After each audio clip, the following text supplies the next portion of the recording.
হতে চায় তবু কেউ সুখী হয় কেউ হয় না জানি না বলে যা লোকে সত্যি কিনা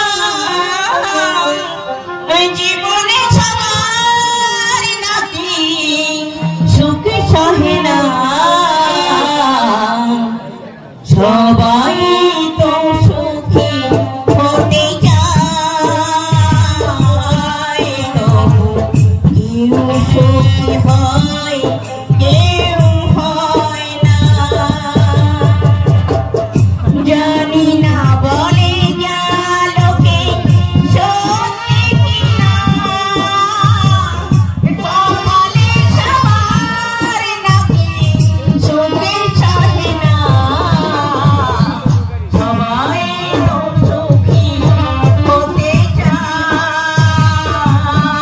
তবু কেউ সুখী হয় কেউ হয় না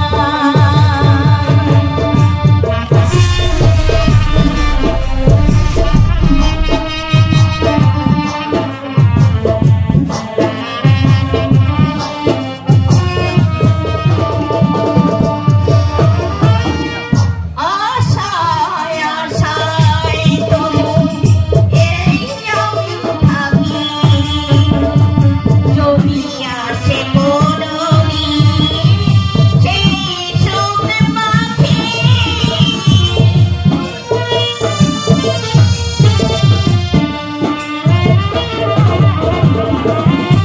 আশায় আশায় তবু এই আমি থাকি যদি আসে কোনদিন সেই সুখ পাখি এই যে থাকায় আর প্রাণে সহে না সবাই তো সুখী হতে চায়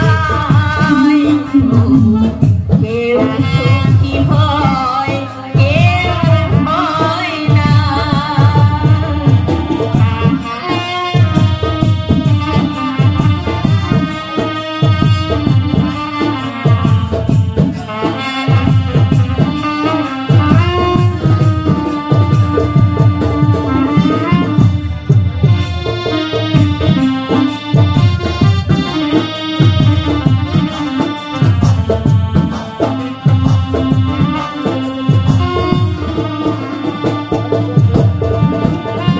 ভালোবেসে সুখী হতে বলো কে না চায় রাধা সুখী হয়েছিল বেশ মোরায়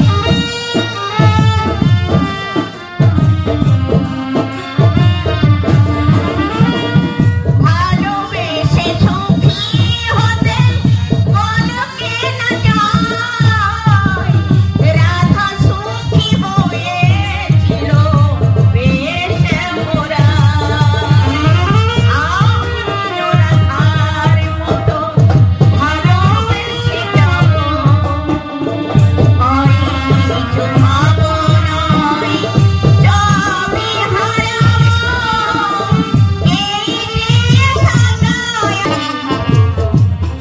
কেউ সুখী হয় কেউ হয় না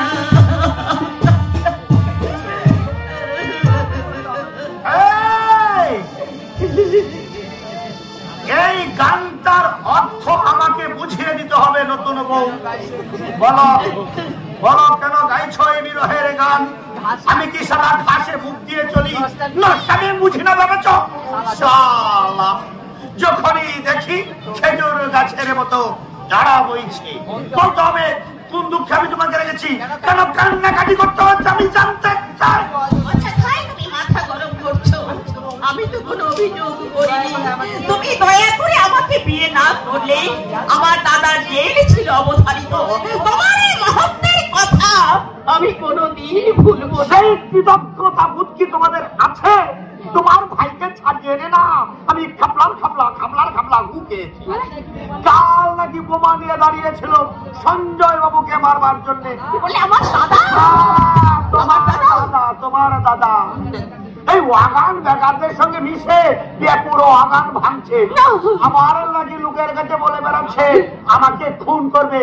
আমি তোমাকে বলে রাখলাম আমার পেছনে লাগতে গেলে না, ও শালার বাপের নাম আমি খগেন করে ছেড়ে দেবো। আমার নামে সাতকুড়ি নন্দী, যার বিয়েতে লাগি না তাকে একেবারে বিয়ে করে ছেড়ে দিই। দাদা, দাদা শেষ পর্যন্ত এই নোংরা কাজে নেমে পড়লো। কিন্তু আমার দাদা তো এরকম ছিল না। তুমি দয়া করে দাদাকে একটি বার আমার কাছে নিয়ে আসতে পারো, আমি তাকে বুঝিয়ে বলবো যার মাথার উপরে বৃদ্ধ মা বাবা, সে কি করে মৃত্যুর সঙ্গে পাঞ্জা লড়তে চায়। নতুন আমি দাদার পায়ে ধরে বলবো যে কার উপর অভিমান করে তুমি নিশ্চিত মৃত্যুর দিকে এগিয়ে চলেছ। দাদা, তুমি শিক্ষিত মানুষ হয়ে কেন কেন তুমি এই কাজ করছো দাদা?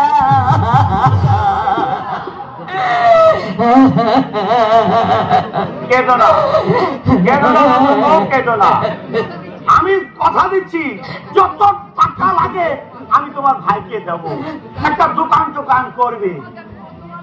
তোমাকে যে আমি কত ভালোবাসি সে তুমি বুঝবে না। ইচ্ছে করে আমার মুখের মধ্যে ছেড়ে দাও, আমাকে ছেড়ে দাও বলছি। কেন কেন ধরবো, কেন ধরবো? আমার বিয়ে করার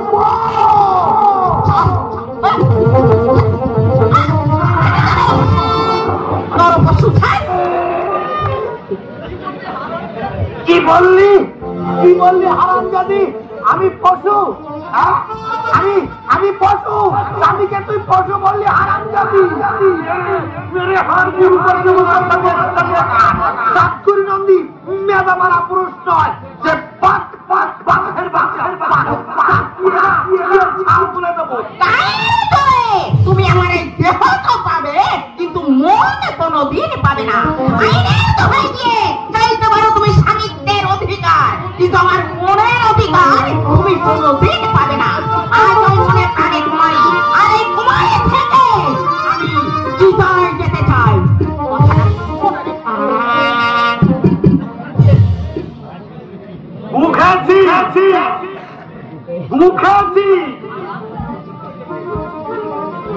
এই হারামজাদি ছোট লোকের মেয়েকে বিয়ে করে না করে আমি ঠাকিরি ঢাকি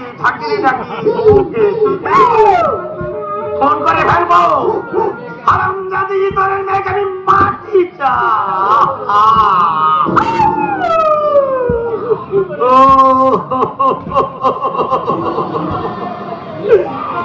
কি ভুল করেছি। এই হারামজাদি কম বয়সী মেয়ে ছেলেকে বিয়ে করে পরে আমি খাবলার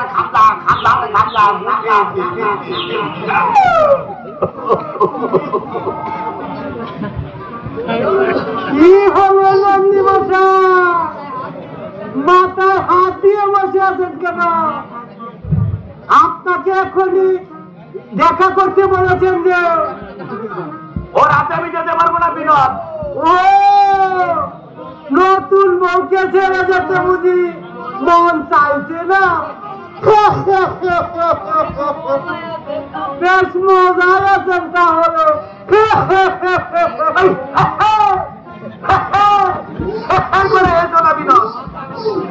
মাথা আমার গরম আছে। তারা অল্প বয়সী মেয়ে ছেলেকে বিয়ে করে না আমি খাবলার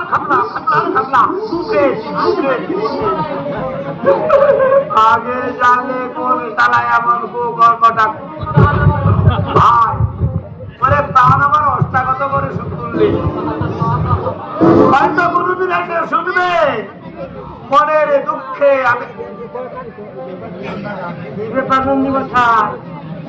মনে করছেন বইয়ে করে সুখ পাননি?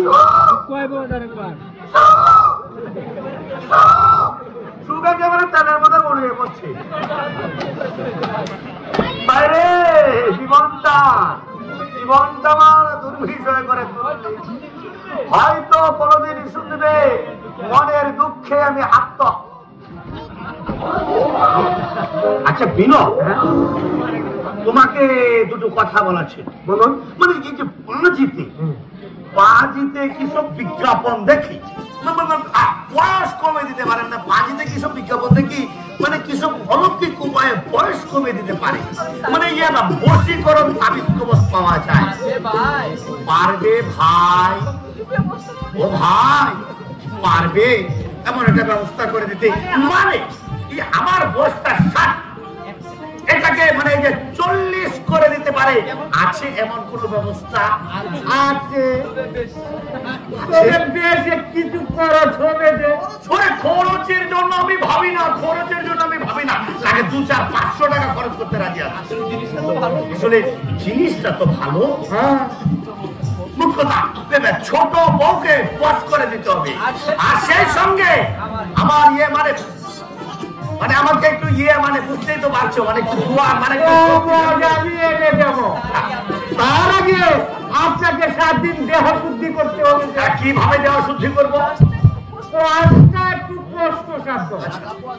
আদা পোয়া দইয়ের সঙ্গে 1 চটাক আলমার দিব, সমুদ্র 1 চটাক, একটা আসলো 7 দিন আপনাকে ব্রহ্মমুহূর্তে খেতে হবে।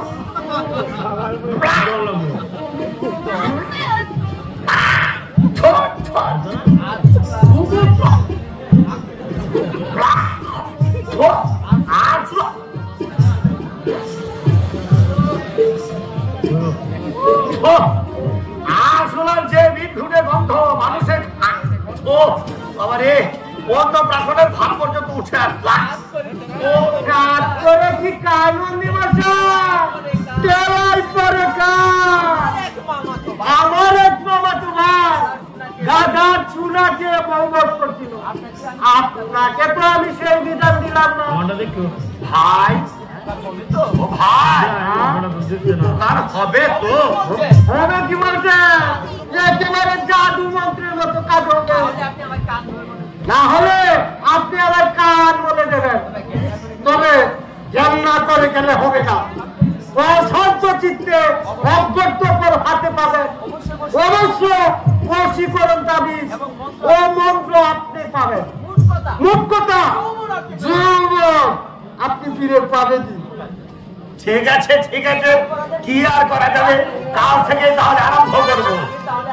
আমি তাহলে আসছি, কাল সকালে ওগুলো কে 1000 টাকা আমাকে দিয়ে আসবে 7 দিনের মধ্যে। আপনার যদি পূর্ণ জবনটা আসে আমি আমার কান বলে নেব।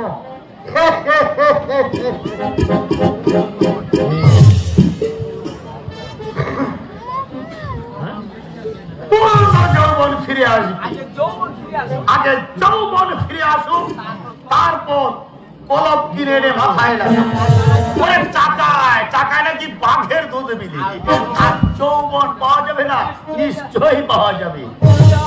নন্দী মশাই, নন্দী মশাই,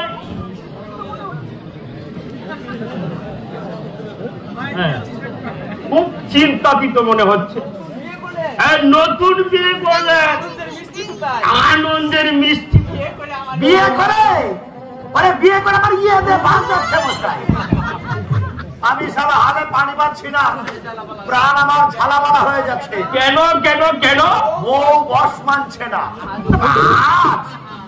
আজ অবশ্য একটা মুষ্টি যুগের সন্ধান পেয়েছি, কাল থেকে আরম্ভ করবো। মুষ্টি যুগের কাজ হয় নন্দী মশাই? তাহলে আমিও বলুন তো ফর্মুলা। আদবো দই, 1 ছটা গোবর, গোবর আসলের সঙ্গে গোমূত্র 1 ছটা। ওতে কাজ হবে না নন্দী মশাই, আমিও তো এই জ্বালাই ভুগছি। আমার ওয়াই বছরের মাসে 11 মাস বাপের বাড়ি থাকে, আর আমি ওই দিকে একা একা শুয়ে খাই।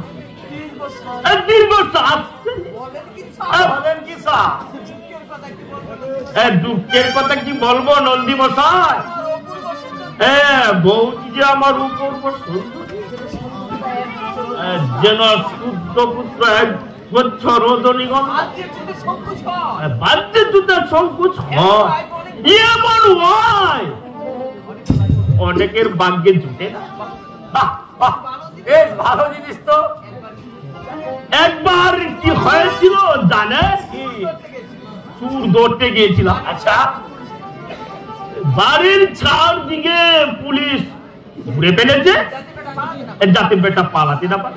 তারপর তারপর আমি এই সদর ঘাটে দাঁড়িয়ে হঠাৎ আমার অপূর্ব সুন্দরী মানুষ ফুটে বেসে উঠল আর চোখ বুঝে দৃশ্যটা উপভোগ করছে। আর চোর বেটা আমার সামনে দিয়ে গুটিয়ে গুটিয়ে চলে গেল। যাবার সময় নদী বসা আসছি তো আমি বিরস কণ্ঠে বলেছিলাম, যাও বিরক্ত করো আমাকে, স্বপ্নটা দেখতে দাও। চোর কে বললে? বললাম আর চোখ বুঝে তখন ওয়াইফকে বললাম। হঠাৎ আমার মনে হলো বউ যেন বলছে, চোখগুলো আমি এসেছি। চোখ খুলতেই দেখি এই সামনে দাঁড়িয়ে একদম মুসপলা ইচ্ছা হচ্ছিল বসেটা চোর লাগিল কোন রকম সামনে। কোথায় আমার সুন্দরী হয় কোথায় মুসপলা হবে না? আপনি বলেন নন্দী মশা। ওরে আপনার উত্তর আমার চেয়েও কঠিন, আপনি বাঁচবেন কি করে? কি আছি নন্দী মশা? আমি জীবন মৃত অবস্থায় আমি প্রতিজ্ঞা করছি যতদিন বউ বাড়িতে না আসবে চোর ডাকাত আমি ধরবো না। কেন ধরবো বলুন? বউ যদি আমার কথা না শুনে আপনি পাশাপাশি কথা শুনে বই গেছে আমার। কেন এসেছিলেন? ও স্যার, হ্যাঁ বলি কেন এসেছিলেন সেটাই তো বললেন না। আইসি বলিনি বুঝি? বউয়ের কথা ভাবলে আমার মাথাটা হ্যাট হয়ে কোনদিন শুনবে না। আমার চাকরিটা চলে গেছে, আমি ইয়ে হয়ে গেছি মানে ওই কেউ বলে সন্ন্যাসী। ও গদাধর বাবু, হ্যাঁ বলতে যা বলতে এসেছিলাম আপনার সম্বন্ধে দীপককে একটু সাবধান করে প্রকাশ্যে দিনের বেলায় চিন্তাই করে আপনার সঙ্গে ইয়ে আছে বলে কথাটা আপনাকে আমি জানিয়ে গেলাম। আর পরে কিন্তু আমাকে দোষ দেবেন না, পরে কিন্তু আমাকে দোষ দেবেন না। যেখানে খুশি যান সেখানে খুশি যান। আমার কি আমার নিজের সারা লেজে গোবরে অবস্থা, আর আমি যাব তাকে সাবধান করতে। কি দায় করেছে আমার? বলে সতী লক্ষ্মী বেহুলা, আমি একটু বাইরে যাচ্ছি, সবার